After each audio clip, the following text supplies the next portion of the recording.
Hello. Hi.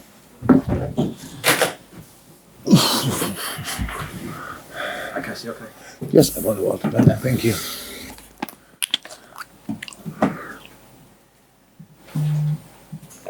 Okay, hopefully people on the Zoom can hear us as well. We'll take some of the hands from there. I noticed we've got Juliet from the BBC, who we'll go over to at the appropriate time, but we're going to go in the room to begin with. So I think we've got Kirsty from Sky for the first two, BBC Merseyside, I believe, and then obviously guys from other organisations. So Kirsty, first of all. Hi, good Hi, very good. You? Yeah, good, thank you. Well, look, you go into the second leg having prevented them getting a single shot on target in the first leg. You've got a 2-0 lead. How do you approach it? Is the job done? Wow.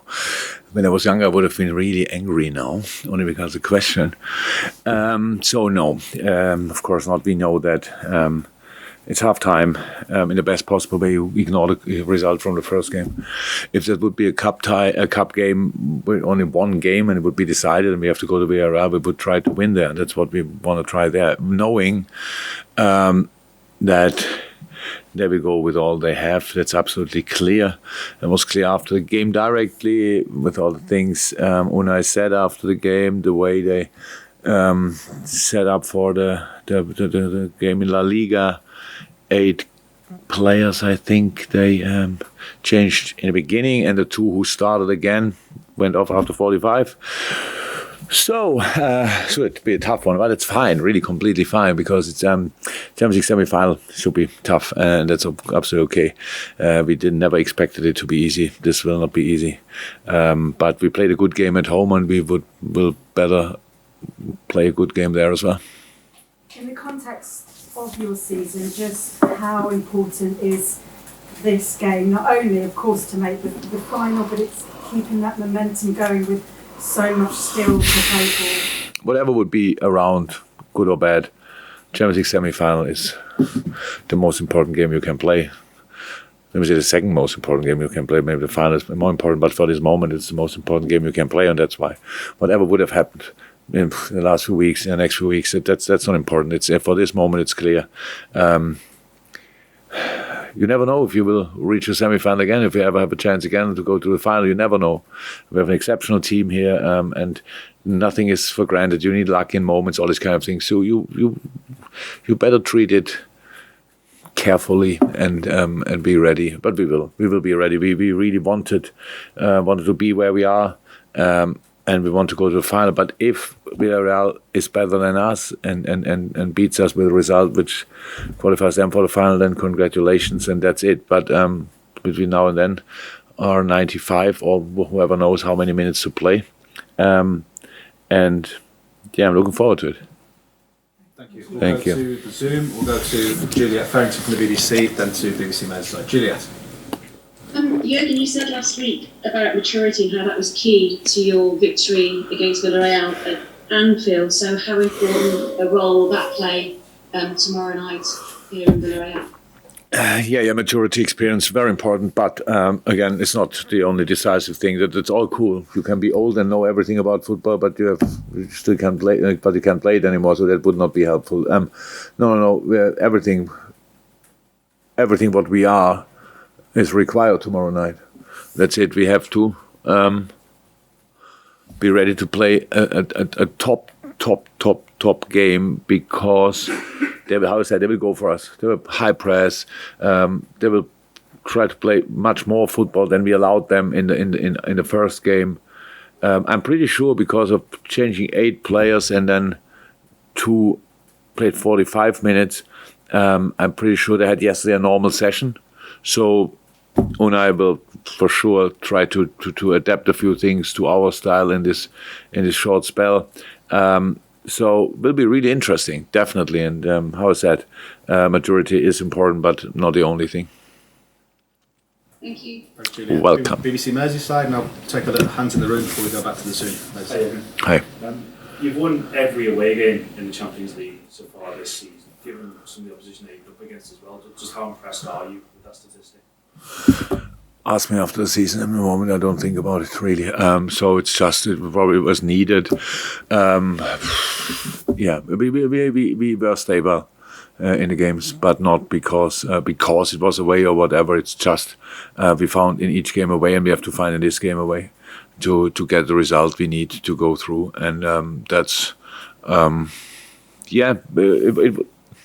it was good. Atletico was outstanding.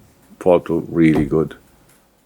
Inter, I'd say, the games were good, but look, we didn't win the game somehow, and sitting deep and waiting and counter-attacking.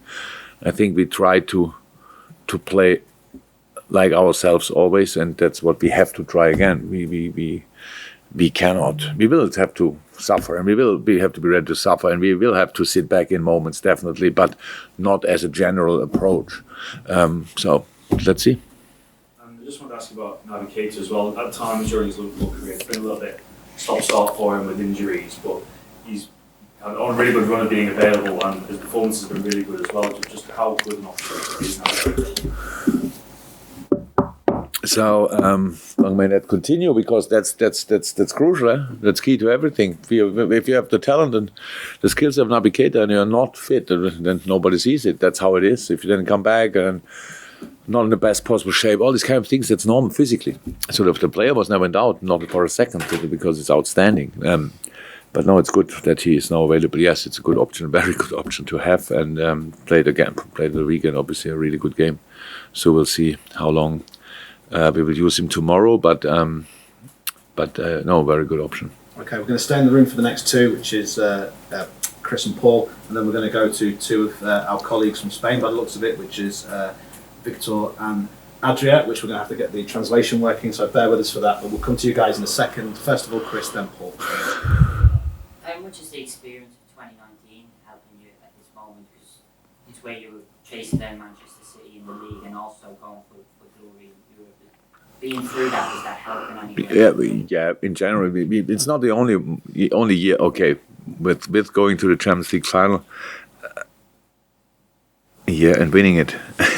So, but in general, our last period of the season is most of the time pretty intense, because it's the Premier League is too difficult to have a clear lead or whatever to qualify for the Champions League. That this happened this year already is a really big achievement. To be honest, that it happened that early with all the competitors out there.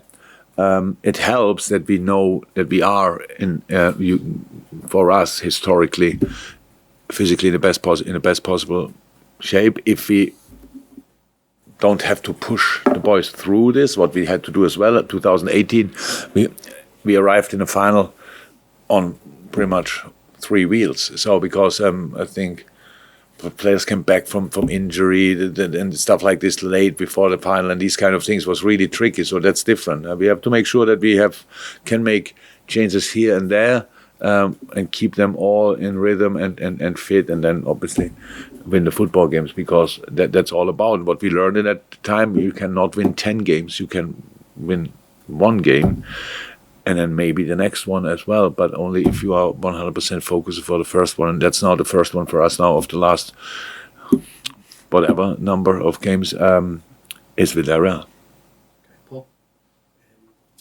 Just a quick one first. Everyone available? Bob is now running, so it's good. Again, it's really, I said it's nothing serious. It is not serious, very painful little strain here on the middle foot bone. That's at least the German, how to say in Germany. So it's very painful each step. But he was running today again. Will travel with us, but will not be involved in the squad yet. But we hope rather sooner than later. Then we had the issues with what is that, stomach bug or whatever? Yeah, and they are all back. So I think that's it. No concerns. Last week, Emery said after the game, Liverpool will suffer more, and you used the word suffer as well earlier. I think in 2022, you've been behind for only 69 minutes in games in the whole of 2022. So while there is, so for example, say at Man City in the first half, you did suffer, but you found a way of coming back and getting a result in that. So even though there'll be difficult moments tomorrow, you must have a great sense that this team can come through task of the challenges that they'll face? I do. But the thing with all these things during the season, obviously in the situation we are, it's clear we must have done something right in the last few weeks and months. That's clear. But the problem in our job is everything perfect until this moment. I'm sitting here, and the next game we start on the wrong foot or whatever, and all of a sudden the game gets a difficult or a different dynamic and all these kind of things. And now, so it's good to know, and it's more a feeling inside. It's not that we are flying constantly and high five here and there, but we know we are in a good moment. That's true. But if you now go the other way around, what would you do if you lost the game 2-0 away? Maybe not happy with your performance, knowing you can do better with your own crowd in the back. Why should I think about what we did in the past? My only concern is what we do tomorrow night. So, and we have to be ready to suffer. It's not being go down or whatever. That can happen in all football games. I'm not thinking about that.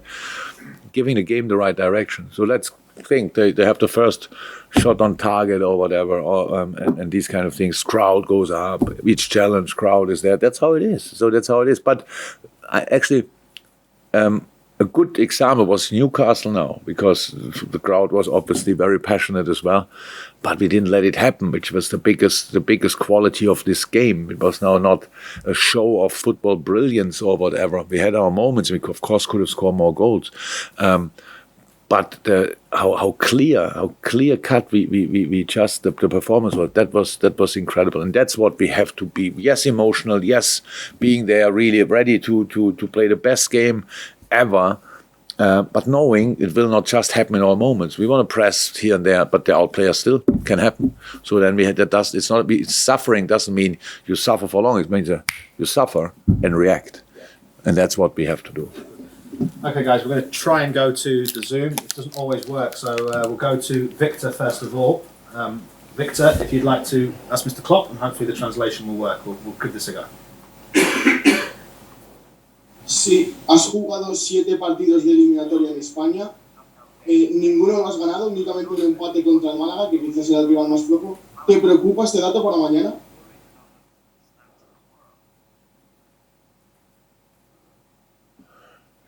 No, but we went to the next round against Malaga. We went to the next round against Madrid. So we may not have won, but I think we made it from time to time, at least through the next round, right? How often did I get knocked out? Did I get knocked out against Spanish teams? Do you have that number as well? Thank you very much. I don't know it as well, but no, I don't. I don't believe in these kind of things. So let's see. We will try to get a result which brings us to the next round. And if Villarreal will be better than us, then well deserved, and then they go to the final. That's how football should be. Thank you, Victor. And then we'll go to the final question of this before Trent Alexander-Arnold's coming in. For those of you on the Zoom as well, if you'd please stay on and put your hand up for questions for Trent, we'll take those. But we finished this part of the press conference with Adria.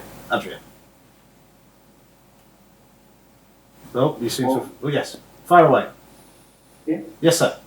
Quería preguntarle por Thiago, que con el Liverpool está volviendo a su mejor nivel, como estuvo en el Bayern, y sin embargo con España no está dejando grandes actuaciones y de hecho es muy posible que no vaya al Mundial. Yo quería preguntarle cuál cree que es la diferencia entre esa diferencia de rendimiento entre el club y la selección.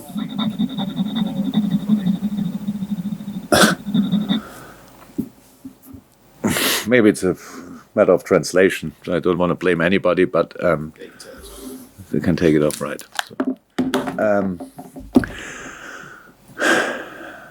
when Thiago is in the shape he's now, he will play in each team in the world, and he would perform for Spain as well. He was just had problems when he arrived here. He got injured.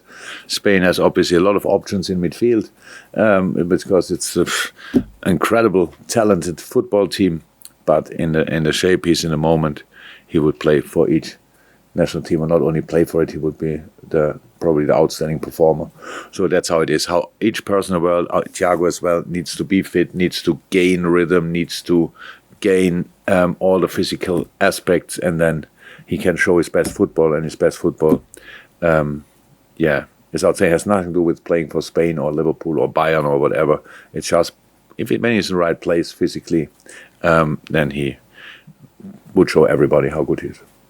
Terrific. Thank you, guys. Appreciate it. As I say, if you stay in the room, Trent's in next. We've got Juliet back on the panel to ask Trent questions. Hands up in the attendees, please, if you'd like to ask questions to the player, and he'll be in very soon. Thank you. Cheers, guys. See you.